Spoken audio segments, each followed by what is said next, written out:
Morning, kids. These are probably the two most important weeks we've had in UK politics in a long time, and you'll see the Enough is Enough protest that I was just at in a second. But for starters, it's conference season, so this week the Labour Party voted on the direction that it wants to take the UK. And I'm here outside the Conservative Party conference after they announced a budget last Friday, which basically sent the UK economy into a nosedive. The pound fell to its lowest level against the dollar since 1985. The Office of National Statistics says the UK is the only country among leading G7 economies that hasn't recovered to pre-pandemic levels. And the International Monetary Fund has had to step in to say that the government's plans to use tax cuts to give billions to the richest in society would increase inequality and only make inflation, and therefore the cost of living, even worse. So now we're being investigated by an international body set up to save countries from economic collapse, while supposedly being governed by the party of sensible economics. If Liz Truss wasn't morally subterranean, you'd almost feel sorry for her. Because she's not doing any of this because she believes in it. She's a former Lib Dem Remainer. And yet she's helped us get into this mess by leading what even some Tories are calling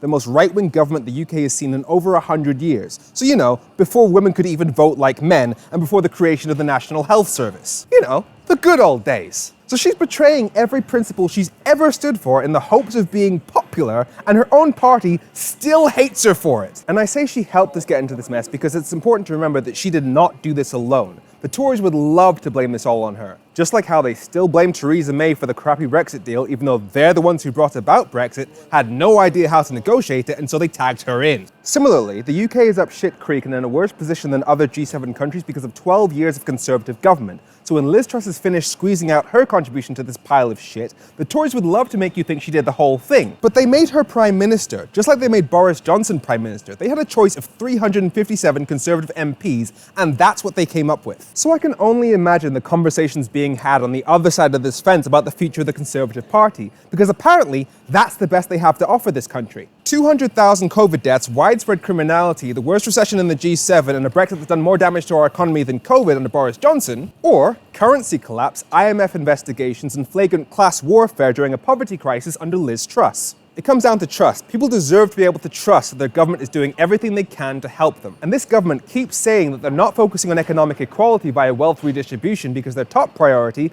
is growing the economy, and that the benefits of that larger economy will trickle down to those who are really struggling. But can they really be serious about growing the economy if they're simply ignoring the fact that their own experts are telling them that their Brexit is shrinking the economy by 4%, an equivalent of about £100 billion.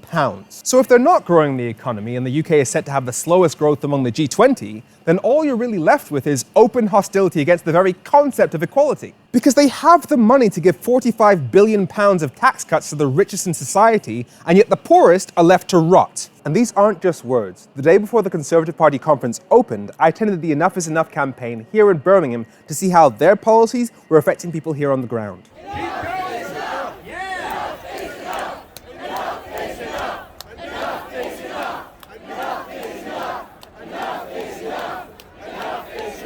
We do not have a cost of living crisis in this country. We have a regime of state-inflicted poverty. State-inflicted poverty, those shut breakfast clubs, youth clubs, sure start centres, so that working class parents are struggling to feed their own children and not feeding themselves. State-inflicted poverty that says to the elderly, why don't you go sit on the bus rather than turning on your central heating? And then they come to our food bank first to support them. So that is not right. And that is not my job. That is not your job. We are volunteers who are doing the job of the government. And to those who are the most vulnerable in society, to those who perhaps can't work because of illness, mental health issues, disability, those who are being lined up now by this Tory government to start paying the price of that obscene budget where tax cuts for the rich were the priority, and they're planning now not to give benefit upgrades to meet the cost of living, so they're going to attack the most vulnerable. We say to you, we will work tirelessly to get rid of this disgusting Tory government. How dare the Tory party come to this fantastic, multiracial, working class city and come here and stay it. You are not welcome in Birmingham. Tory scum! Get out of Brum! Tory scum! Get out of Brum! Tory scum! Get out of Brum! In the time that we've been doing Acorn, we've seen people with mould growing on their walls, We've seen people with broken boilers for 2 weeks whilst living in council accommodation in the middle of January. We've seen people with rats all over their homes. We've seen people with their ceilings fallen through. Not only are people being asked to live in disgusting, disgraceful conditions, they're being asked to pay the biggest chunks of their wages for it. We're all being made to feel that it is our own personal failing for not being able to win a game that is rigged against us. The average household will from today be paying double what was being paid last year. We know that that is going to plunge millions of people into the misery of food poverty. Liz Truss has announced a cap of £2,500. We know that it's nothing of the sort. It's actually the average rate that a household is going to be paying. Free's profit, not people. Enough is enough.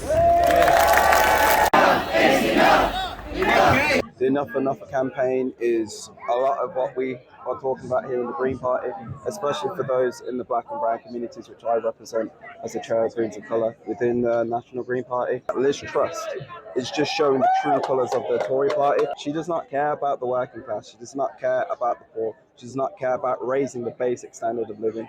She only cares about those who are friends, her donors. So I think it's important that we show solidarity for those who are struggling, because it's going to be a harsh winter. The key thing is they represent the views of most people in the UK, because the majority of people in the UK support higher taxes for the rich and using that money to create a more financially equal country, which is why the majority consistently votes to the left of the Conservative Party. However, our Prime Minister was just chosen by Tory party members, who statistically don't want that at all. So the literal will of the people is being silenced by our voting system, which damages our chances of pulling millions of people out of poverty. Which brings us to what was decided at the Labour Party conference this week. After years of campaigning, the Labour Party just voted to make it an official manifesto policy to change the UK voting system to proportional representation, which would make people's votes count equally and prevent the Tories from getting majority control of the Parliament, even when the majority of the people vote for other parties. However, Keir Starmer is currently opposing that change, which not only puts him in opposition to the majority of his own party, but also puts him in opposition to the majority of people in the UK, who, according to consistent polling, overwhelmingly prefer proportional representation to our current first-past-the-post voting system. Now yes, after recent events, Labour currently has a 33-point lead over the Tories, so you could argue that he doesn't need PR to win the next election. But A, anything could happen between now and the next election, and if it does, Labour committing firmly to equal voting is still the best way to avoid competition between the opposition parties, who all desperately need that to happen. B, nobody's pretending that Labour can't win under this system. Tony Blair won in 1997 and again in 2001, but the Tories have been in power for 47 of the last 77 years, even though in all but 3 elections, the majority of voters have backed parties that are much more progressive. So yeah, Labour can win under this system in a minority of elections, but it still leaves us with governments that are more right-wing than the actual people the majority of the time. But if Keir Starmer actually listens to the democracy of his party and the wishes of the people of the UK, then we won't just get the Tories out once. We could be living in a fairer country with less poverty for the rest of our lives. Have a great week.